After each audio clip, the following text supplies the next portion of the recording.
তোমাদের সুবিধার জন্যই, তোমাদের সুন্দরভাবে শেখানোর জন্যই আমার কিন্তু প্রয়াস চলছে। বাংলা থেকে ইংরাজি যাতে অনুবাদটা খুব সুন্দরভাবে গুছিয়ে করতে পারো, তার প্রয়াস কিন্তু আমি চালিয়ে যাচ্ছি। যদি শেখার দরকার হয়, এর থেকে শিখে নিতে চেষ্টা করো। দেখো কি লিখছি, translation very essential and helpful. প্রতিদিনই কিছু না কিছু চিন্তা ভাবনা করছি কতটা সহজ থেকে আরও সহজভাবে তোমাদের বুঝাতে পারি। ঠিক আছে, এই যে সবটা করছি এখন আমি বুঝাবো, এখান থেকে অনেকটা বুঝতে পারবে। এখানেও লিখছি মন দিয়ে দেখো, যা আমি বলবো সেটা তো শুনতে হবে, দেখতে হবে। এর থেকে সহজ পদ্ধতি কোথাও পাবে না, এটা আমি বলেই দিলাম। এবার দেখো কীভাবে শুরু করছি, বেশি না, দু একটা অনুবাদের মধ্যে দিয়ে বোঝার চেষ্টা করব। এক নম্বর, মাস্টারমশাই সুপ্রভাত, আপনি কেমন আছেন? ঠিক আছে, এই যে আরো চিহ্নটা দেওয়া হচ্ছে, অ্যারোটি আমি বুঝিয়ে দিব। মাস্টারমশাই সুপ্রভাত, সুপ্রভাতটাকে আগে আনছি, যেই ভাষায় বললে শুনতে ভালো লাগবে সেইভাবেই অনুবাদ করার চেষ্টা করবা। এটা বাঙালি যদি বলি মাস্টারমশাই সুপ্রভাত, কি বলি? গুড মর্নিং স্যার, আপনি কেমন আছেন? কি লিখলাম? এই যে কেমনটাকে সামনে নিয়ে আসলাম, কেমন আছেন আপনি, এই বিষয়টা কেমন আছেন আপনি। আপনি কেমন আছেন, কেমন আছেন আপনি, এখানে আছেন বলতে এমনি দ্যাট ইত্যাদি। হাউ আর ইউ, মন দিয়ে দেখো, এই থেকে ক্লিয়ার। ঠিক আছে, তুমি কেমন আছো, হাউ আর ইউ, এইটুকুটা ক্লিয়ার।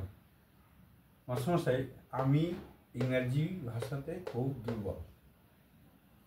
আমার যখন বাংলা কথা বলি কি বলি, আমি হই ইংরাজিতে হই কথাটা কি বলি, হইটা উজ্জ্ব থাকে, আমি ইংরাজিতে দুর্বল, এটা একটু বলি।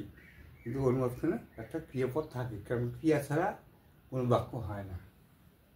এই এখানে অ্যারো চিহ্ন দিয়েছি, এটা হচ্ছে হই।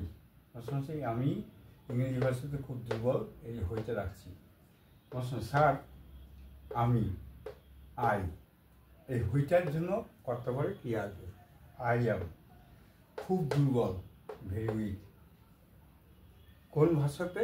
ইংরেজি ভাষাতে, ইংলিশ ল্যাঙ্গুয়েজ। তার আগে একটা প্রিপোজিশন আমাকে দিতে হবে, সুইটেবল প্রিপোজিশন, যে প্রিপোজিশনটা দরকারি। ইন, যে কোনো প্রিপোজিশন দিলে চলবে না। তাহলে কি উত্তরটা পুরো কি হলো? Sir I am very weak in English language.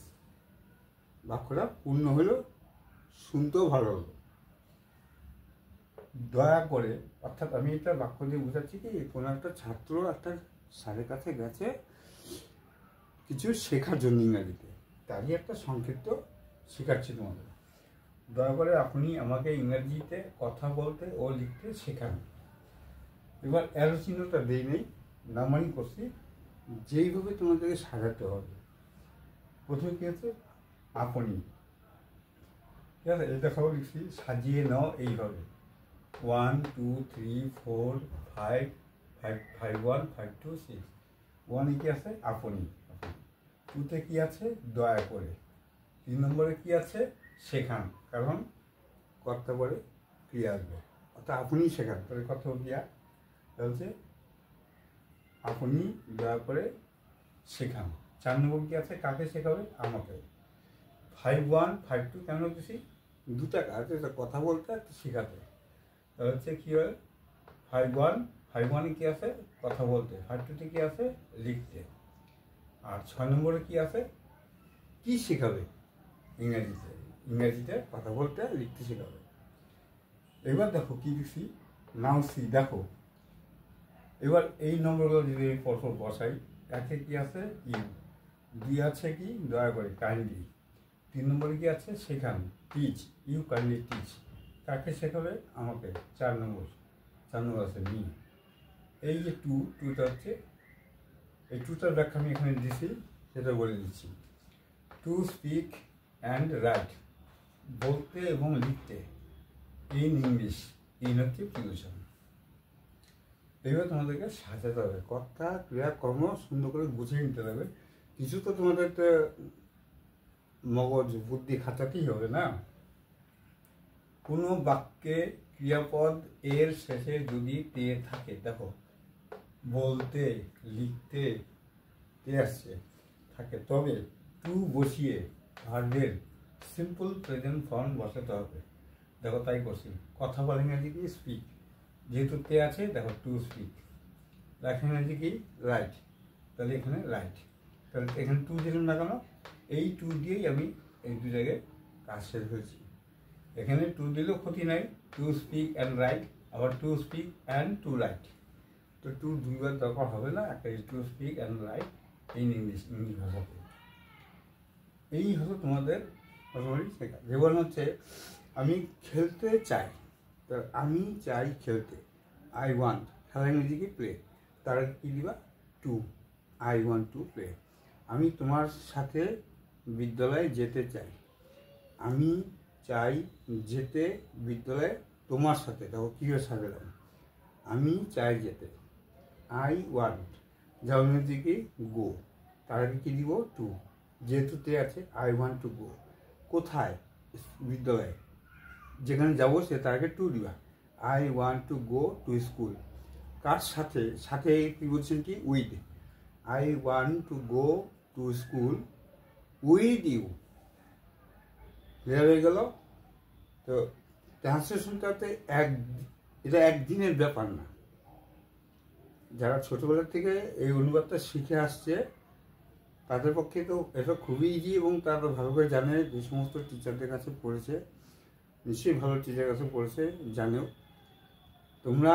তোমাদের মধ্যে যারা এখনও ট্রান্সলেশন নিয়ে ভয়ভীতি আছো কী করে করব, এই প্রসেসে তোমাদেরকে এগোতে হবে। কারো লেখা থেকে কপি করে নিয়ে পড়া ওটা এক জিনিস, আর নিজে শিখে নিজে লেখা ওটার আনন্দ আলাদা জিনিস। যেটা নিজে করবা তাতে সময় লাগবে,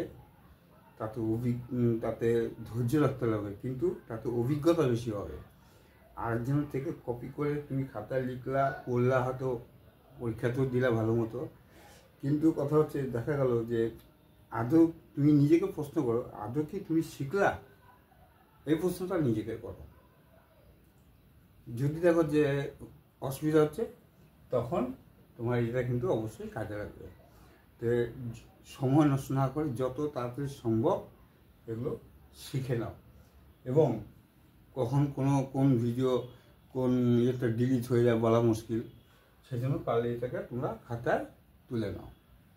এরপরের দিনকে আমি যেমন ভয়েস চেঞ্জ শুরু করে দিছি, এখন আজকে ট্রান্সলেশনটা দিলাম, আমার ভয়েস চেঞ্জ দেওয়ার কথা ছিল পাস্ট টেন্সে, তো আমি একটু গ্যাপ রাখলাম কি যে ট্রান্সলেশনটাও আমাকে শেখাতে থাকবে। আমি আজকে ছাড়বো এটা, কালকে ছাড়বো আমি ভয়েস চেঞ্জ পাস্ট টেন্সের জন্য। এর আগের ভিডিও দিচ্ছি প্রেজেন্ট টেন্স, আমি দিব পাস্ট টেন্স। ঠিক আছে, আশা করি এই ছকটা থেকে অনেকটাই বুঝবে। কিন্তু ছকটা তোমাদেরকে কী লিখছি মন দিয়ে দেখো, হাতাতে টুকবা, হাতাতে টুকেই কিন্তু টোকাটাই কিন্তু কাজ শেষ হয়ে গেল না, ওটা তোমাদের বসতে লাগবে, বুঝতে লাগবে, ধৈর্য ধরে। এর থেকে সহজ পদ্ধতি কোথাও পাবে না, আমি নিজে বলে দিলাম। টু কেন বসাচ্ছ, না মানে কীভাবে করতেছে, কর্তা ক্রিয়া কর্ম কীভাবে বসতেছে। এর আগেও অনেক ভিডিওতে আমার যারা এই নতুন ভিডিও দেখছো হয়তো বুঝতে পারছো না, যদি একান্ত আরও জানতে হয় আমার আগের ভিডিওগুলোতে যাও, আগের ভিডিওগুলো দেখার চেষ্টা করো, অনেক কিছু জানতে পারবে। ঠিক আছে, আজকের মতো এইটুকু থাকলো, পরবর্তী ভিডিওগুলোও দেখতে থাকবা, আরও অনেক কিছু জানতে পারবা। ভালো থাকো, সুস্থ থাকো।